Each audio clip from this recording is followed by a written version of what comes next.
Hey there guys, what's up? Paladin here, once again with another YouTube video for you all today. And it is time for Extreme Rules 2015. Anyways, so thank you all for clicking on this video and being very interested to watch this video and my predictions of Extreme Rules 2015. Anyways, I'm gonna stop talking like this because it's actually making me lose breath and I'm probably gonna need to drink some water in a couple of seconds. But anyways, I'm talking way too goddamn fast. I'm gonna get into the predictions now. Wow, that was probably annoying to some people. I apologize. I don't know, I felt like being random in the intro. Anyways, so we have the pre-show. Tyson Kidd and Cesaro, who are the tag team champions, versus A New Day, Big E and Kofi Kingston with Xavier Woods for the WWE Tag Team Championships. WWE, what we have not learned, apparently we have not learned. Okay then, so I don't know what exactly, let's see here, singles match, Russian chain.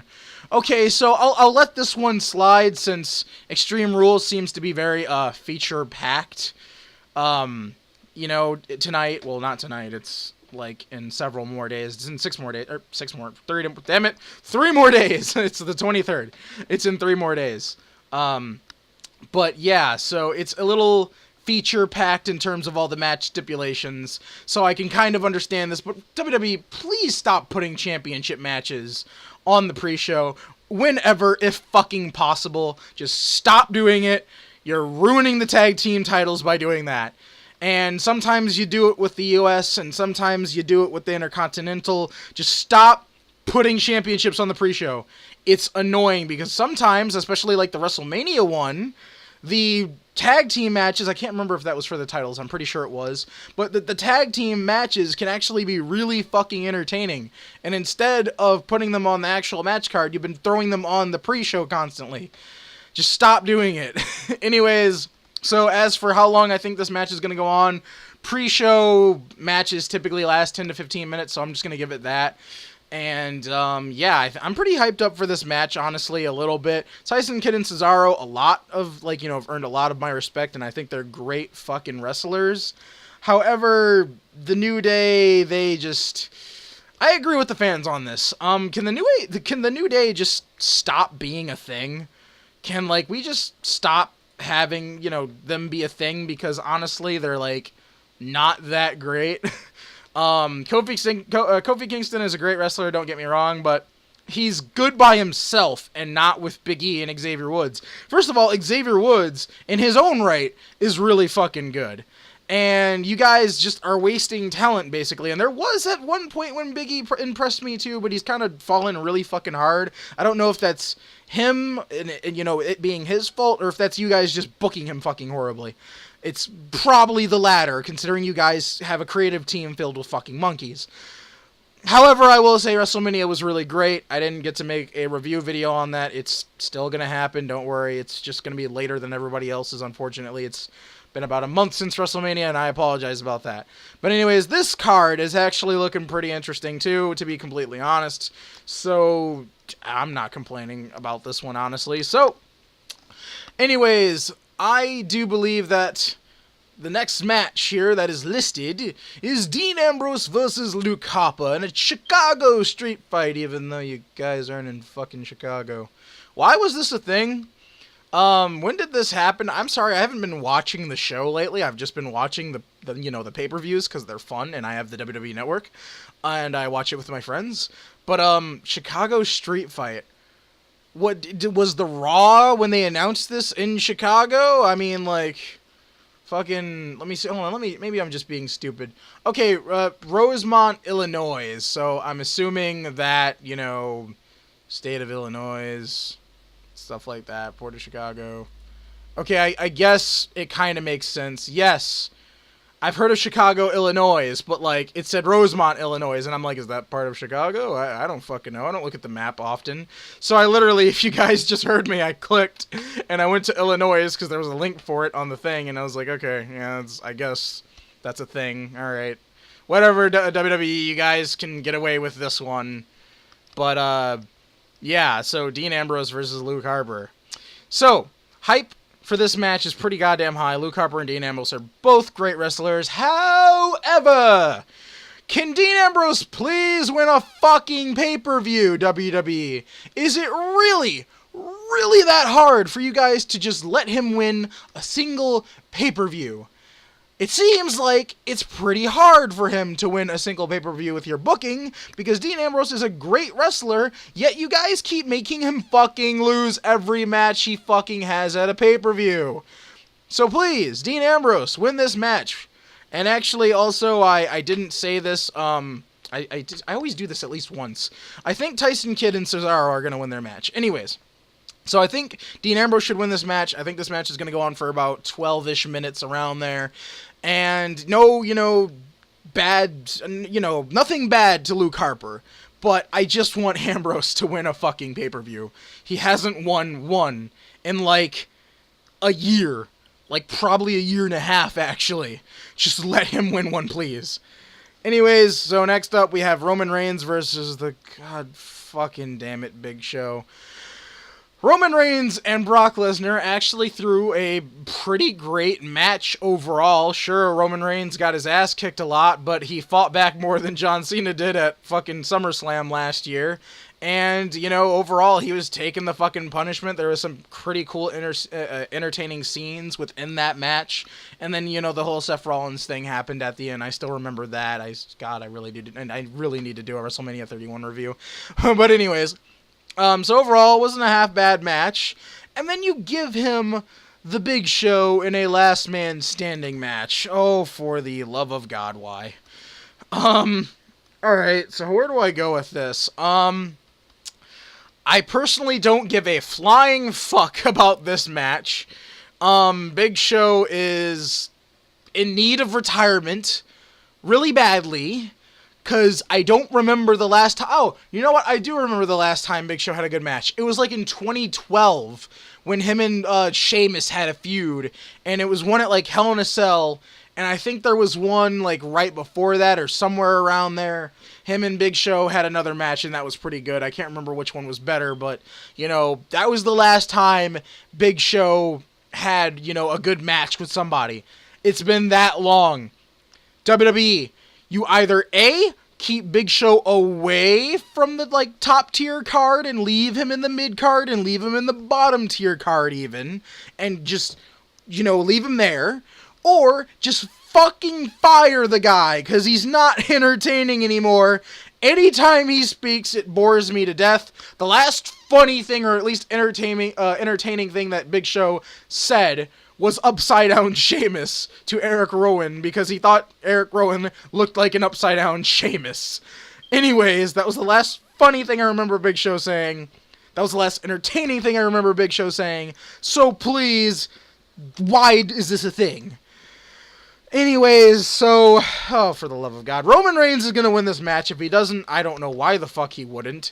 It's a last man standing match. They've been making Big Show look strong in the promos. I've been seeing those at least. And it just doesn't make sense for Roman Reigns to come off of a guy like Brock Lesnar, then lose to Big Show when you guys were essentially going to have him win the championship. But anyways, just moving the fuck on. So, a little bit of an annoyance here, something that really made me mad, is that Paige is apparently, quote-unquote, shooting a fucking movie. And so, because of that, they decided to give her a fake injury as per fucking usual, which is what they usually do when a superstar needs to, do a movie, is that they give them a fake injury. However, they did it after she won the Battle Royale to become the #1 contender for the Divas Championship. So all that hard work with Paige and AJ, even though I know AJ is not, in the business anymore. I never talked about that, but I probably should have in hindsight. But anyways, so, they basically just said, you know what, Paige, let's just throw you off right now and not let you, be champion and then work on your fucking movie and just come back every now and then in between, I guess. Let's just make it so oh, you know what? Drop her, make her have a scripted injury, and give it to Naomi, which I like Naomi, but I like her as a face. And they turned Naomi into a heel, which means they're probably turning the Bellas into faces, and the Bellas just don't work well as faces. I'm sorry, but I still stand by this. While they are getting better and I sort of kind of are warming up to them, the Bellas, to me, are still terrible fucking wrestlers. Okay? They're not that great. Their in-ring ability is decent at best. And, oh my god, Nikki's finisher it's almost as bad as John Cena's. It is literally a slam. It's like I don't even know what that is. It's like a torture rack and then you fall down. Like, it's a torture rack without the torture part, and you're literally just putting them on your shoulders and then falling. Granted, that's nowhere near as stupid as Naomi's finisher, but sure, whatever. Whatever. Just have this is going to be a match with really fucking dumb finishers. Naomi is an athletic person, and just give her a finisher off the top ropes. That would be amazing. Give her a fucking moonsault. Give her a 450 splash. I don't fucking know. Give her one of those. Oh my god. So, I think this match will go on for like 10 minutes. And so, hey, whatever. Whoever wins, wins. Honestly, I think Nikki Bella is going to retain it, but if Naomi wins it, hey, that's great for her. She's long overdue for a championship. I'm just upset that she's suddenly a heel now because of the whole fucking Paige thing. When, again, Paige should be the one doing this and actually winning the championship at this pay-per-view, but oh boy, they underutilized Paige so much it is getting to the point of ridiculousness. Because AJ is now officially gone, that basically means that Paige is going to be your new AJ. At least she's your best bet at being your new AJ. So, as to why you don't want to write her a good script, or even let her fucking freestyle if possible, maybe your script is the thing that's ruining her, just stop it. Stop underutilizing her. Anyways, so much for Give Divas a chance. But moving on. So next up, we have Dolph Ziggler and, Sheamus going at it in a singles match in a Kiss Me Arse match. It's a Kiss My Ass match. Whoever wins, basically has to get their ass kicked by the, kicked. They already got their ass kicked. But they basically have to get their, ass kissed by the loser. Whoever fucking lost. And this was a thing in, when was the last time we had one of these? In, 1998? Somewhere around there. I know it was in the Attitude Era, or it was, in the, Ruthless Aggression Era, but it was in one of those two. It was, the last time we had something similar to that. And so, I'm not sure why this is suddenly a thing again. I don't think anybody will be kissing anybody's ass. I'm just gonna say ass. I'm sorry, I'm half Irish, but even I think Kiss Me Arse is a little stupid when considering a lot of the WWE superstars have been using the A word a lot lately, aka ass. They've been using it a lot lately, so as to why they named the match Kiss Me Arse instead of Kiss My Ass, whatever, anyways, I think Dolph Ziggler should definitely win this match. I understand that Sheamus just became a heel, and I would love Sheamus to just go on a sudden fucking winning streak out of nowhere, because he's pretty decent as a heel. He's actually really good as a heel, to be completely honest. As long as WWE properly utilizes him. Ziggler has been treated like crap for the past several months already. Give this man a fucking title shot of at least any kind, please, WWE. Anyways, so Daniel Bryan is the Intercontinental Champion, and he's going against Bad News Barrett in a singles match. As for this match, the time for this one, I'd say probably 15 minutes, along with the Dolph Ziggler and Sheamus one, probably going to be around 12 minutes. But, I think this will be pretty good, honestly. Dolph Ziggler and Sheamus, like I said, I think that's going to be good. I think the Roman Reigns and Big Show match is going to fucking suck. I think the Dean Ambrose versus Luke Harper match is going to be good. And Nikki Bella versus Naomi may or may not be good. I don't really fucking know. But anyways, so we have, Daniel Bryan and Bad News Barrett, both great wrestlers, so I'm pretty sure this match is going to be pretty damn good. It's the only match on here, actually no, there's two, it's the Divas match. I was about to say, it's one of the only matches on this card that, doesn't have a stipulation, but anyways, so it's just a basic singles match, and, yeah, that's basically what's going on here. Something funny here that I find very hilarious, actually, is that, sure, there's a lot of stipulations here, but I just noticed this. There's no Extreme Rules match on the Extreme Rules pay-per-view. Because, that is a match type. Extreme Rules is a match type. But anyways, so they could have made Daniel Bryan versus Bad News Barrett an Extreme Rules match just to fill in the fucking name, but whatever, they didn't. So, yeah, that's going to be a thing. So, I think Daniel Bryan's going to retain. Barrett has had it a couple of times already, and he's also carried it for a really long time. For a while anyways. Not probably a really long time, but I'd say he carried it for a solid 6 months or somewhere around that. So having Daniel Bryan, getting the championship is probably going to be a good idea for him to keep it and bring a little bit more prestige to it. Honestly, I'm kind of happy that Daniel Bryan and even a little bit of Cena, even though I don't want Cena to... I don't want to suddenly seem like a guy that suddenly doesn't mind John Cena. No, I still hate his fucking guts. But, hey, they're giving the titles more prestigious, sort of a more prestigious look. So I'm happy that the Intercontinental Championship and the U.S. Championship are both getting a little bit more attention. Speaking of John Cena, he is going to be going against Rusev, who is going to be having Lana at his side. I'm not sure why I thought this wasn't a thing anymore, considering, he basically told her to fuck off last pay-per-view, but anyways. So, John Cena is the U.S. champion, and they're going to be doing a Russian chain match. I don't think I see Cena losing the title anytime fucking soon. And if he does, what the hell was the point? Was it literally just to, basically give Rusev a single loss? I don't know. Anyways, so John Cena, I definitely see winning this. I don't see why Rusev would win. He might get close to winning. They might make it seem like he's going to win. But I definitely think Cena's going to win this regardless if it's a Russian chain match. So, I definitely see Cena winning this. Not that I really, 100% care. But John Cena and Rusev, they put on a decent match at WrestleMania. So, it wasn't decent. It was pretty good, actually. I'm going to give it that. Rusev definitely gave it his all during that match. So I can see this being like a 3.5 to maybe a 4-star, possibly, I highly doubt 4, but possibly match. And finally, we have I'm assuming the main event, because, Seth Rollins is the champion. But anyway, so we have Seth Rollins versus Randy Orton. And I just realized there's a lot of championship matches on this freaking card. I think this is all the championships, actually. This might as well be Night of Champions. But anyways.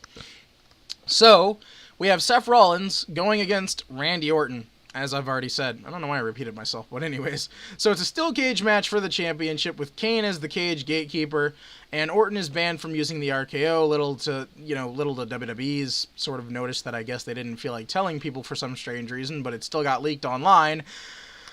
For some strange reason, Seth Rollins, his, what is it called? Is it Blackout? I totally forgot what it's called, actually. I feel terrible. The last time I remember it was called Blackout.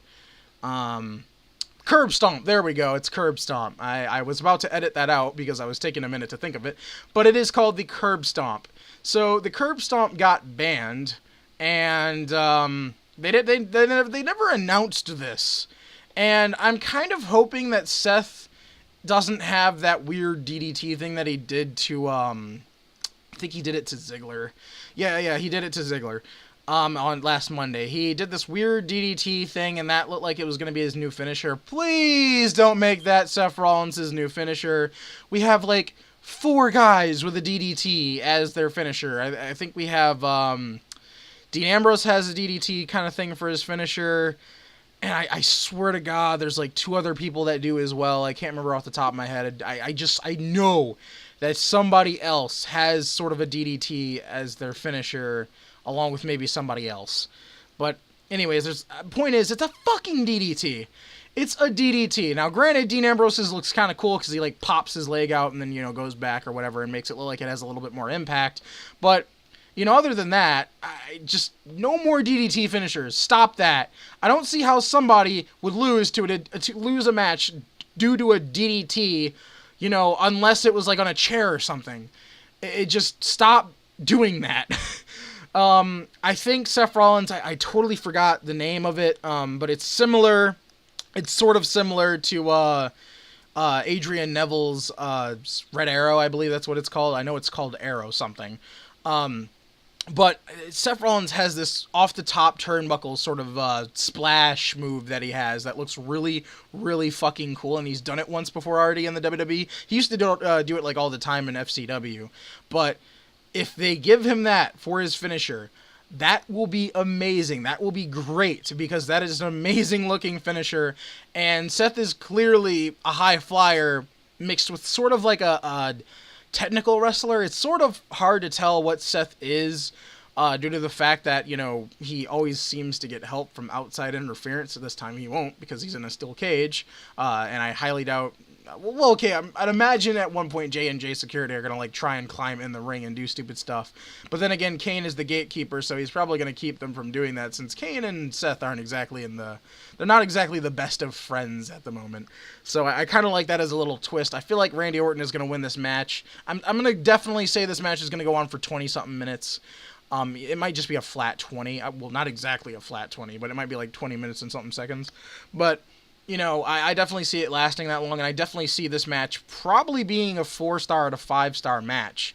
Just simply because you've got Randy, he's a great, great wrestler, been doing great things for the past 10 years, and Seth is just amazing. They're both amazing. I'm not saying Randy isn't amazing. I just want to throw that out there. It seems like Seth Rollins has a lot of haters, and it's mainly just because he's a heel, when regardless of a person is a heel or not, you should still acknowledge that they're a great wrestler and that they don't suck. So, you know, I'm just throwing it out there. Bad News Barrett might be a heel, but he's a great wrestler. Luke Harper is a heel, but he's a great wrestler.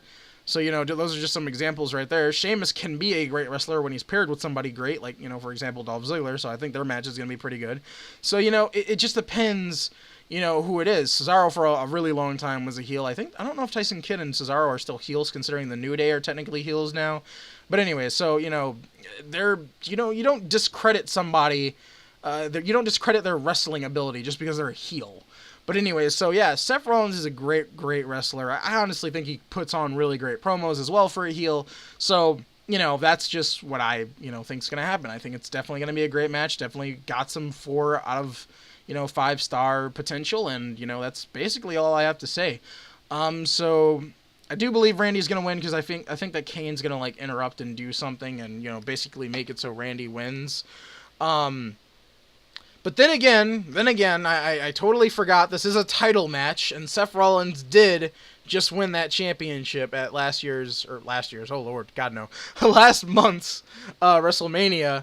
So I feel like Seth is probably most likely going to win, but I would like it if Randy won just for some sort of spin or twist or whatever. But then next pay-per-view it goes back to Seth or something like that, because I can imagine sort of like a flip between the championship going on over and over. Honestly, though, Randy's had the championship numerous fucking times, so I think Seth probably will win, actually. I actually forgot that it was for the championship for a minute. I was getting so into it. But anyways, guys, that is my predictions. If you agreed with them, then please go ahead, leave a like. Oh shit, I just said leave a like. I don't do that anymore. I don't tell people to do things anymore. I don't know why I said that. Leave a comment is usually what I try to say. I don't know why I said leave a like.